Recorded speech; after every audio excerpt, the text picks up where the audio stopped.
Hello மக்களே, welcome to channel. இன்னைக்கான வீடியோவில் நம்ம எதை பற்றி பார்க்க போறோம்னு பார்த்தீங்கன்னா, இந்த MT-15 புது மாடலோட ரைட் ரிவ்யூ தான் நம்ம இந்த வீடியோவில் பார்க்க போகிறோம். அதுக்கு முன்னாடி நம்ம பேஜுக்கு புதுசாக யாராவது வந்தீங்கன்னா மறக்காம ஃபாலோ பண்ணிட்டு உங்களோட சப்போர்ட் ஒரு ஃபாலோ ப்ளஸ் ஒரு ஏதாவது பிடிச்சிருந்துச்சுன்னா வீடியோக்கெல்லாம் லைக் பண்ணிக்கோங்க. வாங்க இந்த வண்டியோட ரைட் ரிவ்யூ பார்க்க போயிடலாம். கைஸ், இப்போ வந்து பார்த்தீங்கன்னா ஆல் நியூ MT-15 வந்து ரிவ்யூ வந்து பண்ண போகிறோம். ஸோ இதுக்கு முன்னாடி வந்து பார்த்திங்கன்னா இந்த வண்டியை ஓட்டுறதுக்கான வாய்ப்பு வந்து எனக்கு கிடைக்கல. நான் இதுதான் இந்த வண்டியை வந்து to be frank first time வந்து ஓட்டுறேன்.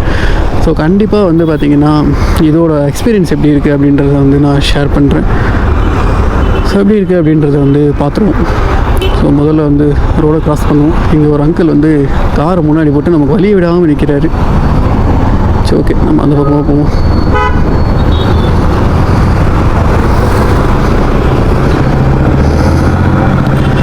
வண்டி வந்து நமக்கு ஆரம்பிக்கும் போது அந்த 150cc வைப்போடு ஆரம்பித்தாலும் கொஞ்சம் ஆக்சிலேட்டரை வந்து கொடுத்ததுமே அந்த 150cc வைப்பில் இருந்து ஒரு 200cc வைப்புக்கு வந்து வண்டியை வந்து கொண்டு போகுது. அதாவது இனிஷியல் வந்து நல்லா வந்து புல் பண்ணுது. இனிஷியல் கிடையாது, மிடில் புல் பண்ணுது. இது வந்து பார்த்திங்கன்னா கொஞ்சம் ஓப்பன் த்ராட்டல் இன்ஜின் தான். அதாவது நீங்கள் ஆக்சிலேட்டர் கொடுத்தா எப்படி சொல்கிறதுன்னா, உங்களுக்கு வந்து ஸ்ட்ரெஸ் ஆகிற இன்ஜின்லாம் கிடையாது. நீங்கள் ஆக்சிலேட்டர் கொடுக்க இது வந்து பறக்கிற இன்ஜின். எஸ், கிளச்சு தாங்க ரொம்ப பட்டர் சாஃப்டாக இருக்குது. ரொம்ப பட்டர் சாஃப்டாக இருக்குது. இது வரைக்கும் ஓட்டின வண்டியிலே வந்து ஒன் ஆஃப் த வெஹிக்கிள் ரொம்ப பட்டர் சாஃப்டாக வந்து கிளச் இருக்குது. ஸோ அடுத்தது வந்து பார்த்திங்கன்னா பர்ஃபார்மென்ஸுங்க கண்டிப்பாக கொடுக்குற மணிக்கு வந்து ஒர்த்தான்னு கேட்டிங்கன்னா டெஃபினெட்லிங்க கொஞ்சம் ப்ரீமியம் சைடில் தான் இருக்குது ப்ரைஸிங் இல்லாமல். அது எனக்கு கிளியராக தெரியுது. பட் நமக்கு ஓட்டும்போது அந்த ஆக்சிலரேஷனோட அந்த இது இருக்கு இல்லைங்களா, ஒரு 155cc இன்ஜின் வந்து கொஞ்சம் லிட்ரலி நீங்கள் வந்து த்ராட்டல் ஓப்பன் பண்ணும்போது இனிஷியல் ஸ்பீடில் வந்து பெருசாக தெரியல. பட் கொஞ்சம் ரெவ் பண்ணி பேண்ட்விட்த்துக்கு வந்து வண்டி கொண்டு வரீங்கன்னா அந்த மிட்ல இருந்து வந்து பார்த்திங்கன்னா வண்டி நல்லா ஓப்பன் ஆகுது. ப்ளஸ் வந்து பார்த்திங்கன்னா அந்த ஓப்பன் ஆகிற இடத்துலையே VVAவும் வந்து கிக்கீன் ஆகுது. ஸோ அதனால் இந்த ரெண்டு பேராமீட்டரும் சேர்ந்து வண்டியை வந்து கொஞ்சம் ஸ்வீட்டாக வந்து மெனுவர் பண்ண வைக்குது. ஸோ 155cc தானே, இதோட க்ரூசிங் ஸ்பீடு வந்து என்னவாக இருக்கும் அப்படின்றத வந்து பார்த்துப்போம். இது நானும் ஃபஸ்ட் டைம் தாங்க இதை ரைட் பண்ணுறேன். மேக்ஸிமம் நிறைய வண்டி ரைட் பண்ணியாச்சு. பட் ஏன் இந்த வண்டி பண்ணல எனக்கு தெரியல. அப்படியே வந்து கடந்து வந்தாச்சு. ஓகே, இப்போ வந்து பார்த்துருவோம்.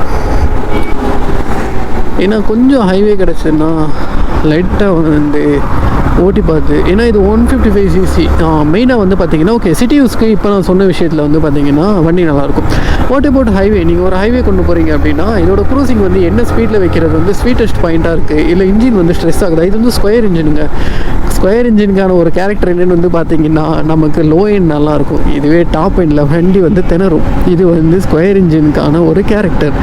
ஸோ இந்த கேரக்டர் இந்த இடத்துல எப்படி இருக்குது அப்படின்றத வந்து பார்ப்போம். யூஸ்வலாக நமக்கு வந்து பார்த்திங்கன்னா ஒரு லாங் ஸ்ட்ரெச்செல்லாம் அடிக்கணும்னா எந்த மாதிரி இன்ஜின் செட்டப் வந்து இருக்கணும் அப்படின்னா, நமக்கு வந்து பார்த்திங்கன்னா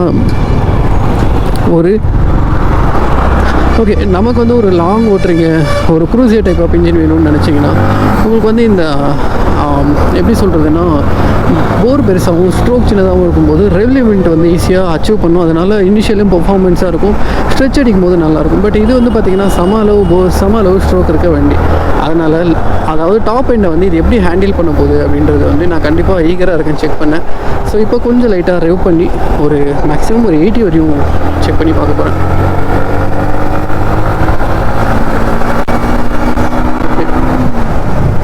கைஸ், இதோட ஸ்வீட்டஸ்ட் பாயிண்ட் எதுன்னு வந்து கேட்டிங்கன்னா ஒரு 85 வரையும் மேக்ஸிமமாக உங்களால் ஸ்வீட்டஸ்ட் பாயிண்ட்டாக வச்சு க்ரூஸ் பண்ணிக்க முடியும். ஸோ அதுக்கு மேலேயும் கொண்டு போக முடியும். பட் என்னென்னு வந்து பார்த்திங்கன்னா அந்த இடத்துல இந்த ஸ்கொயர் இன்ஜினுக்கான அந்த ஒரு இது வந்து ஸ்டார்ட் ஆக ஆரம்பிக்குது. So next suspension and braking பார்த்துருவோங்க. இந்த இடத்துல வந்து அந்த ரிஃப்ளெக்டர்ஸ் போட்டிருக்காங்க. சஸ்பென்ஷன் வந்து பார்த்திங்கன்னா மாட்ரேட், கொஞ்சம் வந்து பார்த்திங்கன்னா ரொம்ப சாஃப்டாக இல்லை, ரொம்ப ஹார்டாகவும் இல்லை, பேலன்ஸ்டாக வந்து பண்ணியிருக்காங்க. ஏன்னா இது வந்து பார்த்திங்கன்னா நான் வீடியோ ரிவ்யூ எடுக்கும்போதே சொன்னேன், ஒரு மிக்சடு தான். அதாவது ஒரு கம்ப்யூட்டர் ப்ளஸ் வந்து ஸ்போர்ட்ஸ் ரெண்டுமே கலந்தது தான். ஏன்னா அந்த செக்மெண்ட் பையரை தான் இது குறி வைக்கிறதும் கூட. ஏன்னா என்னால் 200cc வாங்கும்போது எனக்கு மைலேஜ் அடி வாங்கக்கூடாது, மைலேஜ் வந்து போகும். அதே மாதிரி 150cc வாங்கும்போது எனக்கு பர்ஃபார்மன்ஸும் இது பண்ணக்கூடாது. ஸோ நடுவில் ஒரு வண்டி இருக்கணும் அப்படின்ற மாதிரி தான் இந்த வண்டியோட கான்செப்ட்டு. ஸோ அதுக்கேற்ற மாதிரி இருக்குது. ஸோ எஸ், ஃபைனலாக வந்து பார்த்தீங்கன்னா sweetest cruising point is 85. Still உங்களால் த்ராட்டில் வந்து ஓப்பன் பண்ணி அந்த இடத்துலையும் க்ரூஸ் பண்ணி கொண்டு போக முடியுது, இல்லைன்னெல்லாம் நான் சொல்லலை. பட் நான் ஸ்வீட்டாக வண்டியை வந்து க்ரூஸ் பண்ணணும், பெருசாக ஸ்ட்ரெச் பண்ணாமல், அதாவது வண்டி ஸ்ட்ரெஸ் கொடுக்காமல் வண்டியை ஓட்டணும்னு நினச்சிங்கன்னா அந்த ஸ்பீடு வந்து ஆப்டாக இருக்கும். ஸோ மேக்ஸிமம் இந்தியன் ரோட்ஸில் நம்மளால் க்ரூஸ் பண்ண முடிகிற ஸ்பீடு வந்து பார்த்திங்கன்னா 85.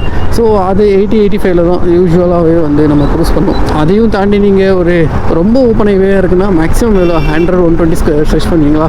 இது 120 வரையும் போகாது, 100 வரையும் உங்களால் கொண்டு போக முடியும். ஸோ அதை கிளியராக சொல்லிக்கிறேன். ஸோ மற்றபடி யாரெல்லாம் வாங்கலாம் அப்படின்ற ஒரு விஷயத்துக்கு வந்து வருவோம்.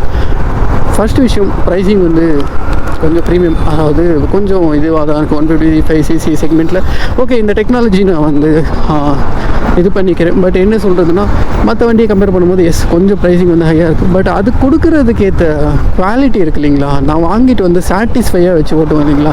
அந்த சாட்டிஸ்ஃபிகேஷன் ஃபீலிங் கிடைக்கும். வாங்கிட்டு இந்த பிரச்சனை வரும், அந்த பிரச்சனை வரும், அந்த மாதிரி பில்டு குவாலிட்டி இஷ்யூ அந்த மாதிரிலாம் எதுவும் இல்லை. ஸோ அந்த விஷயத்தில் வந்து பார்த்திங்கன்னா Yamaha எந்த இடத்துலையும் காம்ப்ரமைஸ் பண்ணல. ஸோ ப்ரைஸிங் நீங்கள் கொஞ்சம் அதிகமாக அஃபோர்ட் பண்ணுறதுனால ஒரு பெட்டர் குவாலிட்டியில் இருக்க வண்டி வந்து கிடைக்கிது. ப்ளஸ் வந்து பார்த்திங்கன்னா ஒரு கம்யூட்டர் ப்ளஸ் வந்து பார்த்திங்கன்னா டூரர் ரெண்டுத்தையுமே சொல்லலாம். விண்ட் பிளாஸ்ட்லாம் ஹெவியாக தாங்க இருக்குது, அதெல்லாம் ஒன்றும் பண்ண முடியாது. நல்ல விண்ட் பிளாஸ்ட் இருக்குது, எந்த இடத்துலையும் விண்டு வந்து ப்ரொடெக்ட் பண்ணலை. ஏன்னா கம்ப்ளீட்டாக இது நேக்கட் வண்டி அப்படின்றதுனால விண்டு பெருசாக எந்த இடத்துலையும் ப்ரொடெக்ட் பண்ணல. மற்றபடி ஒரு ஸ்ட்ரீட் ஃபைட்டராக அந்த மாதிரிலாம் யூஸ் பண்ணுறதுக்கெல்லாம் பர்ஃபெக்டாக இருக்குங்க வண்டி மட்டும். ஆனால் கிளச்சு இதெல்லாம் வந்து பார்த்திங்கன்னா கிளச் இன்ஜின் வைப்ரேஷன் இந்த மாதிரிலாம் யூஸ்வலாக ஜாப்பனீஸ் வண்டியில் இதெல்லாம் இருக்காது. இதுலேயுமே வந்து பார்த்திங்கன்னா வைப்ரேஷன் இந்த மாதிரி எந்த விஷயங்களும் இல்லை. கியர் மட்டும் வந்து பார்த்திங்கன்னா கொஞ்சம் ஹார்டாக வந்து ஃபீல் ஆகுது. ஐ மீன் கியர் ஸ்லாட்டிங்லலாம் எதுவும் இஷ்யூ கிடையாது, பட் கொஞ்சம் ஹார்டாக வந்து ஹார்ட், அதாவது கொஞ்சம் நீங்கள் எஃபர்ட் கொடுத்து கியர் வந்து போடுற மாதிரி இருக்குது. மற்றபடி எனக்கு தெரிஞ்சு இதில் எந்த பெரிய கம்ப்ளைண்ட்ஸும் இல்லை. சைட் மிரரோட ப்ராக்டிக்கல் ஃபைனலாக பார்த்துருவோம். சைட் மிரர் வந்து பார்த்திங்கன்னா எனக்கு ப்ராக்டிக்கலாக இருக்குது. எஸ், ஸோ அதே மாதிரி வண்டி ஓட்டுறதுக்கு ரிலாக்ஸான ஒரு க்ரூசிங் சிட்டிங் பொசிஷன் வந்து இருக்குது, நல்லா இருக்குங்க. ஸோ இதுதான் மக்களே இந்த வண்டிக்கான ஒரு கம்ப்ளீட் ரிவ்யூ. ஸோ வீடியோ பிடிச்சிருந்ததுன்னா உங்கள் எல்லாருக்கும் என்ன பண்ணணும்னு தெரியும். நம்ம சேனலை வந்து மறக்காமல் சப்ஸ்கிரைப் பண்ணிக்கோங்க. அடுத்த ஒரு வீடியோவில் வந்து மீட் பண்ணுவோம். அதுக்கு நடுவில் நீங்கள் எல்லோரும் சேஃபாக ரைட் பண்ணுங்கள், ஹெல்மெட் போட்டு ரைட் பண்ணுங்கள், ரெஸ்பான்சிபிளாக ரைட் பண்ணுங்கள். அடுத்த ஒரு வீடியோவில் மீட் பண்ணுவோம். எல்லோரும் உங்களோட சப்போர்ட் இது வரைக்கும் வீடியோ பார்த்த எல்லாருக்கும் மிகப்பெரிய நன்றி. அடுத்த வீடியோவில் வந்து பார்ப்போங்க.